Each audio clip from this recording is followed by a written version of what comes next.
혹시 멍 때린다고 하면 좀 게으르거나 시간을 낭비한다고 생각하시나요? 하지만 만약 그 시간이 사실은 우리 뇌에 숨겨진 슈퍼파워를 발휘하는 순간이라면 어떨까요? 오늘 그 놀라운 비밀을 한번 파헤쳐 보겠습니다. 다들 이런 경험 한 번쯤 있지 않으세요? 창밖을 그냥 멍하니 바라보다가 문득 나 또 시간 낭비했네 이러면서 괜히 죄책감 느끼고 말이죠. 많은 사람들이 멍 때리는 자신을 좀 한심하게 여기곤 합니다. 그런데 진짜 재밌는 게 뭔지 아세요? 스티브 잡스는 산책을 하다가 아이폰을, J.K. 롤링은 기차 창밖을 보다가 해리포터를 떠올렸다고 하죠. 세상을 바꾼 이 엄청난 아이디어들이 막 머리를 쥐어뜯으면서 집중할 때가 아니라 바로 이렇게 멍하니 있을 때 떠올랐다는 거예요. 정말 신기하죠. 자, 그럼 본격적으로 들어가 볼까요? 먼저 멍 때리기에 대한 오해부터 시원하게 풀어보고 우리 뇌 속에 숨겨진 비밀 네트워크가 대체 뭔지 그 정체를 한번 파헤쳐 볼게요. 그리고 얘가 도대체 무슨 일을 하는지 또 창의력이랑은 무슨 상관인지도 알아볼 거고요. 물론 이 네트워크가 고장나면 어떤 문제가 생기는지도 짚어봐야겠죠. 그리고 마지막으로 우리의 이 멍 때리는 마음을 앞으로 어떻게 대하면 좋을지 새로운 관점을 제시해 드릴게요. 첫 번째 파트입니다. 멍 때리기에 대한 아주 뿌리 깊은 오해. 쉬는 뇌는 게으르다. 과연 이게 사실일까요? 자, 우리 몸하고 뇌를 한번 비교해 볼게요. 우리가 소파에 편안하게 누워 쉴 때 몸은 어때요? 근육은 이완되고 심장도 천천히 뛰면서 에너지를 아끼잖아요. 근데 뇌는요? 완전히 반대입니다. 우리가 아무것도 안 하고 있을 때조차 뇌는 믿을 수 없을 만큼 활발하게 움직이면서 엄청난 에너지를 뿜뿜 쓰고 있거든요. 아니, 그럼 대체 우리가 아무것도 안 할 때 뇌에서는 무슨 일이 벌어지고 있는 걸까요? 이 엄청난 미스터리를 풀기 위해서 과학자들이 드디어 뇌 속을 들여다보게 시작했습니다. 이 그래프 좀 보세요. 이거 진짜 놀랍지 않나요? 우리 뇌가요, 우리 몸 전체 에너지의 무려 20%를 쓴대요. 근데 더 놀라운 건 뭔지 아세요? 우리가 멍하니 있을 때나 뭔가에 막 집중하고 있을 때나 에너지 쓰는 양이 거의 똑같다는 거예요. 이건 뭐예요? 우리가 생각을 멈춘다고 해도 뇌가 같이 쉬는 게 아니라는 아주 확실한 증거죠. 이의 수수께끼는 2001년 마커스 레이클이라는 교수팀의 연구로 실마리가 풀리기 시작합니다. 연구팀이 사람들한테 그냥 가만히 누워있으라고 하고 뇌를 촬영했는데 정말 충격적인 걸 발견한 거죠. 분명 아무것도 안 하고 있는데 뇌의 어떤 특정 부분들이 오히려 막 더 활발하게 움직이고 있었던 거예요. 마치 컴퓨터 백그라운드에서 조용히 돌아가는 프로그램처럼요. 그래서 과학자들이 이 시스템에 이름을 붙였습니다. 바로 디폴트 모드 네트워크, 줄여서 DMN. 말 그대로 우리가 외부 세계에 집중하지 않고 있을 때, 그러니까 기본 설정값 상태일 때 활성화되는 뇌의 네트워크라는 뜻이에요. 바로 이 DMN이 오늘 이야기의 주인공입니다. 그럼 이 뇌의 기본 네트워크, DMN은 도대체 무슨 일을 하는 걸까요? 과학자들이 이 DMN에 정말 멋진 별명을 붙여줬어요. 바로 뇌의 숨은 편집실이래요. 우리가 그냥 쉬고 있다고 생각하는 동안 이 편집실에선 보이지 않는 아주 중요한 작업들이 착착 진행되고 있었던 거죠. DMN이 하는 핵심적인 일은 크게 세 가지로 볼 수 있습니다.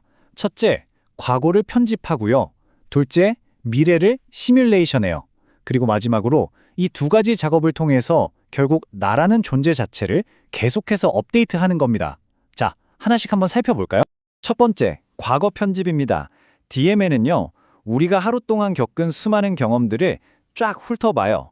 그리고는 어제 봤던 광고처럼 별로 중요하지 않은 정보는 조용히 휴지통으로 버리고 친구랑 나눴던 의미 있는 대화 같은 기억은 더 선명하게 만들어서 장기 기억 폴더에 저장하는 거죠. 마치 실력 좋은 앨범 큐레이터가 베스트 컷만 남기고 흔들린 사진은 지워버리는 것처럼요. 두 번째는 미래 시뮬레이션. DMN은 과거의 기억이라는 재료들을 막 조합해서 아직 일어나지 않은 미래를 머릿속에서 가상으로 돌려봅니다. 내일 발표 때 이런 돌발 질문이 들어오면 어떡하지? 이런 식으로 수많은 시나리오를 계속해서 연습하는 거예요. 덕분에 우리는 어떤 일이 닥쳐도 좀 더 잘 대처할 수 있게 되는 거죠. 이건 사실 우리를 지키기 위한 일종의 생존 본능 같은 거예요. 자, DMN의 능력은 여기서 끝이 아닙니다. 우리가 아하 하고 무릎을 탁 치는 그런 창의적인 순간, 그리고 마음의 상처를 치유하는 과정에도 아주 깊숙이 관여하거든요. 샤워하다가 혹은 그냥 길 걷다가 갑자기 막혔던 문제의 해결책이 번득 하고 떠오른 경험 다들 있으시죠? 대체 그 기가 막힌 아이디어들은 어디서 오는 걸까요? 바로 이 슬라이드가 그 답을 보내줍니다. 2024년에 나온 한 연구 결과를 보면요. 그냥 멍 때리면서 자유롭게 생각했던 그룹이 엄청 집중해서 문제를 푼 그룹보다 독창적인 아이디어를 무려 42%나 더 많이 생각해냈대요. 이게 어떻게 가능하냐면요. 멍 때릴 때 DMN이 활성화되면서 서로 전혀 상관없어 보이던 기억의 조각들을 자유롭게 연결시키고 그러다 보니 완전히 새로운 조합, 즉 창의적인 아이디어가 탄생하는 거죠. 그리고 DMN은 우리 감정을 돌보는 역할도 합니다. 만약 낮에 누군가에게 상처받는 말을 들었다면 멍 때리는 동안 DMN이 그 감정을 다시 한번 되짚어보면서 충격을 흡수하고 소화시키는 거예요. 그러니까 멍하니 있는 시간은 사실 우리 마음이 스스로를 치유하는 아주 소중한 회복 시간인 셈이죠. 하지만 이 놀라운 DMN이 항상 우리에게 좋은 일만 하는 건 아닙니다. 이 시스템이 고장나거나 제대로 작동하지 않으면 오히려 독이 될 수도 있거든요. DMN의 어두운 면이죠. 이 표를 보시면 바로 이해가 되실 거예요. 예를 들어 우울증 환자의 경우 DMN이 너무 과하게 활성화돼서 난 안 돼, 다 내 탓이야 같은 부정적인 생각을 끝없이 되풀이하는 반추 상태에 빠지기 쉽습니다. 반대로 알츠하이머병은 DMN의 연결 자체가 약해지면서 기억을 잃게 되는 거고요. 또 ADHD의 경우는 집중해야 할 때 이 DMN 스위치를 딱 끄지 못해서 자꾸만 딴 생각이 불쑥불쑥 튀어나오는 어려움을 겪는 거죠.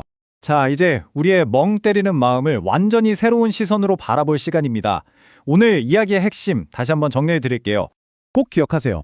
여러분이 멍 때리는 그 순간 뇌는 절대 게으름을 피우고 있는 게 아니에요.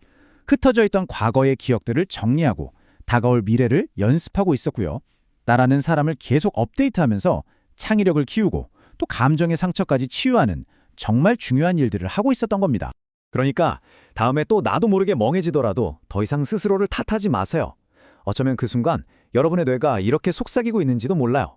걱정 마. 내가 지금 널 위해서 열심히 일하고 있어. 이 모든 걸 알고 나니 이제는 좀 의도적으로라도 아무것도 하지 않는 시간을 만들어야겠다는 생각 안 드시나요? 자, 여러분의 다음 멍 때리기 세션은 언제가 될까요?